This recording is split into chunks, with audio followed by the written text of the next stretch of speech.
Bonjour à tous, nous allons aborder le dernier chapitre de l'encyclique Dilexit Nos, qui pour moi est un chapitre vraiment de feu. Les deux derniers chapitres sont des chapitres vraiment où, là on va faire un petit résumé, mais je vous encourage à les lire et à laisser embraser par le feu que nous donne le Saint-Père.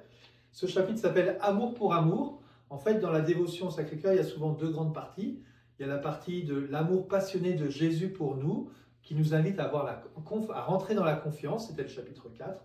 Et là, on rentre dans la réponse d'amour. En fait, Jésus exprime un désir d'être aimé. Le cœur de Jésus est aussi un appel pour nous à rendre amour pour amour. C'est une expression que Marguerite Marie utilise souvent dans son enfance. Et c'est cela qui a inspiré le titre du chapitre, Amour pour amour. Alors, comment rendre amour pour amour? Eh bien, c'est un peu là l'originalité du pape François. Souvent, lorsqu'on parle de rendre amour pour amour, on rentre dans certains gestes de la dévotion au Sacré-Cœur, le premier vendredi, la communion eucharistique, l'heure sainte, la réparation. Et le pape nous dit la réparation, oui, mais comment aimer Jésus? Eh bien, il cite Matthieu 25. Tout ce que vous aurez fait au plus petit d'entre les miens, c'est à moi que vous l'aurez fait. Matthieu 25 va être l'axe principal de la réparation. La réparation au Christ s'exprime dans les membres du corps du Christ, et notamment les plus pauvres. Et donc, c'est toute la dimension sociale qui va être développée. Il donne un exemple assez intéressant, enfin moi que j'ai beaucoup aimé, c'est l'empereur Julien qui dit « Ah là, les chrétiens sont en train de prendre de plus en plus de place, il faut qu'on fasse la même chose qu'eux, il faut qu'on commence à rentrer dans la charité, à faire des œuvres de charité. » Il dit « Et en même temps, ça ne marche pas, pourquoi? Parce qu'aux œuvres de charité s'ajoute l'amour par lequel on vit ces œuvres. Il ne s'agit pas juste de poser des actes de charité, il s'agit de rentrer dans cet amour. Et le chrétien qui veut aimer Jésus, eh bien, par l'amour qu'il manifeste, vient rentrer dans cette réponse d'amour. Un grand texte qui va parcourir tout ce chapitre, c'est le texte de Jean 7, 37, où dans la tradition de l'Église, il y a une double interprétation. Ce texte, c'est le dernier jour de la fête, Jésus s'écrit « Si quelqu'un a soif, qu'il vienne à moi », selon les mots d'Écriture, de son sein jailliront des fleuves d'eau vive. Et donc, dans ce « de son sein jailliront des fleuves d'eau vive », il y a une double interprétation. C'est du côté ouvert de Jésus que jaillissent des fleuves d'eau vive, mais, et c'est là-dessus que le pape va plus insister, c'est aussi du cœur de celui qui a soif. Donc c'est le cœur du croyant qui veut aimer de tout son cœur, et bien que de son cœur aussi jaillissent des fleuves de vie. C'est-à-dire que les gens ne vont pas seulement à Jésus, mais les gens viennent à nous pour recevoir l'amour qu'on veut leur donner. Vous voyez? Donc cette interprétation de ce Jean 7, 37, où il va déboucher notamment en disant avec Marie, on peut être le canal de la grâce. On peut être ceux qui vont donner ce flot qui jaillit du cœur de Jésus, fait que de nous, comme du cœur de Marie, va jaillir aussi cette grâce. Alors, il va développer donc cet amour du prochain, et on pourrait dire qu'il y a deux petits axes, il y a beaucoup de doublons dans ce chapitre, il y a deux axes qui vont ressortir, c'est je veux aimer Jésus, et je passe dans l'amour charitable, social pour aimer Jésus, mais je veux aussi aimer comme Jésus. Je veux, Jésus, Sacré-Cœur de Jésus, rendez mon cœur semblable au vôtre.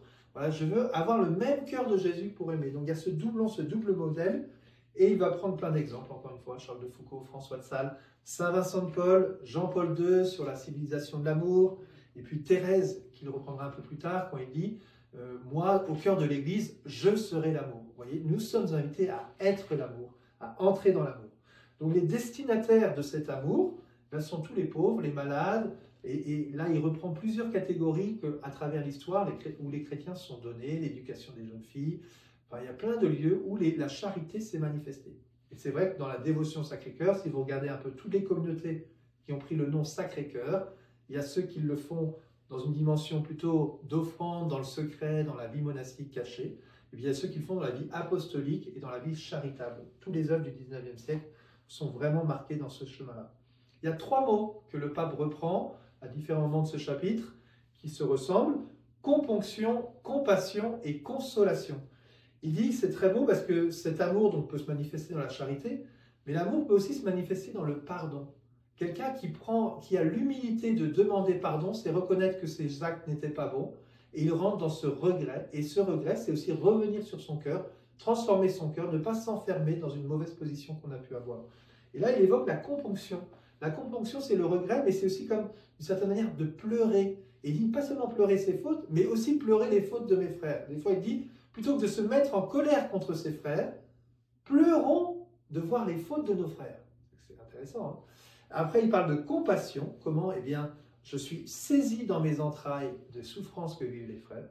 Et puis dans le troisième acte, qui viendra plus tard, le thème de la consolation, selon le thème d'Isaïe 40, consolez, consolez mon peuple, dit le Seigneur. Donc nous sommes invités à rentrer nous aussi dans les mêmes sentiments que Jésus pour consoler le peuple. Alors à cette dimension, on pourrait dire plus sociale de la charité, s'ouvre un deuxième volet encore, qui est la dimension missionnaire. Et là, il y a plein de paroles de l'Écriture qui peuvent des fois nous sembler compliquées, et bien qui vont trouver leur sens. Par exemple, quand Saint Paul dit « Je complète en ma chair ce qui manque aux souffrances du Christ, pour son corps qui est l'Église ».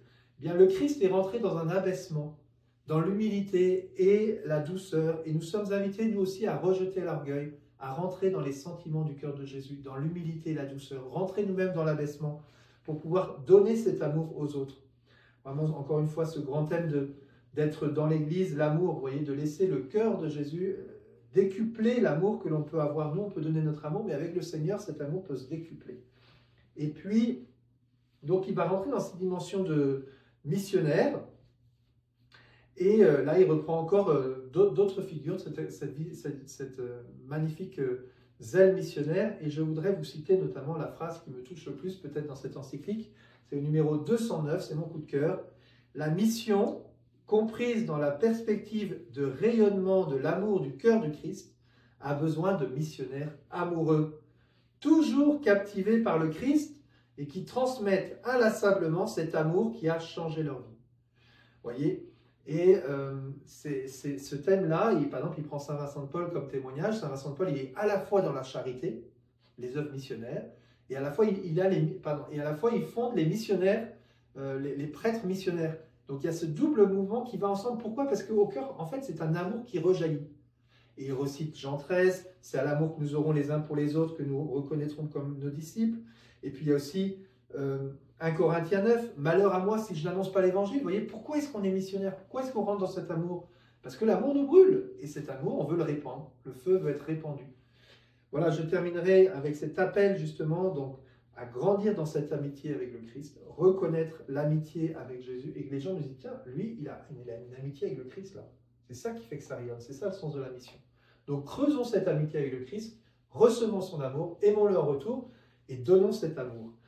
Le pape François termine et conclut en revenant sur ce chapitre 7 de Saint Jean, que jaillissent de nos cœurs des fleuves d'eau vive.